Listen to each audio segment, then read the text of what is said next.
Hello, so today let's do statistics, finding the mean, variance, and standard deviation of ungrouped data. So say for instance, I have here this data, the scores of the students, 5 students in their quiz. So first thing to do, you have to have a table first, consisting of 4 columns. Sa second column, lalagay nyo ang x bar, sunod ay x minus x bar, and then the x minus x bar is square. Square nitong x minus x bar.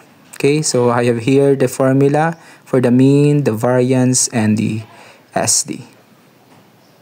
Okay, so next, kapag meron na kayong table, hanapin natin ang mean. So ang mean na formula is x bar is equal to summation of x is equal to n. Ang summation of x, ibig sabihin nun ay i-add lang natin lahat ng data. So pag pinag-add natin yan, that will give us 70. And ang ating n, of course, ilan lahat yan? So we have 5 students, so we have n is 5. Okay, so when we divide 70 to 5, that will give us x bar is equal to 14. Okay, so yan ang ating mean. So meron na tayong mean. Okay, so next thing to do, kapag meron ka ng mean, yung ating x bar na yun o mean, ilagay natin sa table natin. Kompletuhin natin ang table. Lahat yan, 14.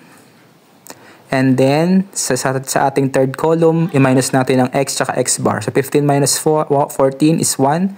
Square natin yun is 1. 14 minus 4 is 0. Square nun is 0. 12 minus 14 is negative 2. Square nun is 4. 20 minus 14 is 6. Square nun is 36. And then 9 minus 14 is negative 5. Square nun is 25. So kapag nakampleto na yung ating table, get the summation nito. Okay, summation ng x minus x bar square. Pag sinabing summation, i-add natin yan. Okay, that will give us 66. Kasi gagamitin natin yung summation na yan sa ating formula na variance. Okay, so next thing to do is to get the variance. Yan, so ang ating variance, the formula, of course, variance is equal to the summation of x minus x bar square all over n minus 1. Okay, so ang ating summation ng x minus x bar square is 66. Ang n natin again is 5. 5 minus 1 is equal to 4. So 66 divided by 4 is equal to, we have, ang variance natin is 16.5. So yan ang ating variance. Okay, next is to get the standard deviation. So ang standard deviation, gamitin natin to kasi square root lang naman din siya ng ating variance. Ayan. So, meaning to say, ang square root lang ng ating 16.5. Using calculator, hanapin mo yung square root niyan. SD niyan is, we have 4.060.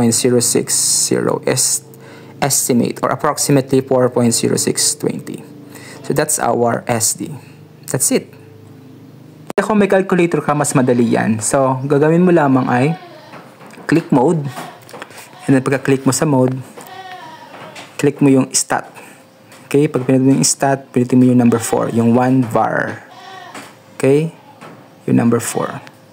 And then, kapag yan pinulot mo, makakaroon tayo ng table. So, input mo lang lahat ng data.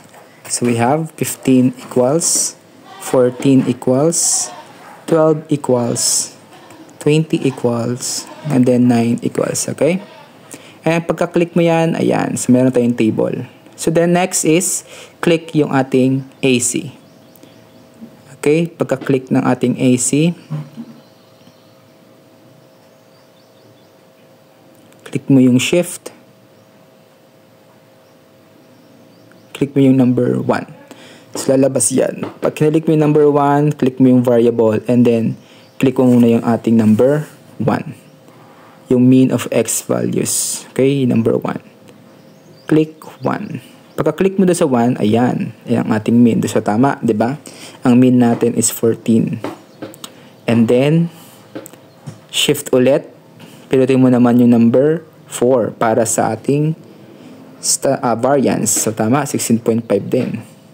And then last, click ulit ang shift 1, tapos click mo yung number 5. So, ang ating standard deviation is approximately 4.062.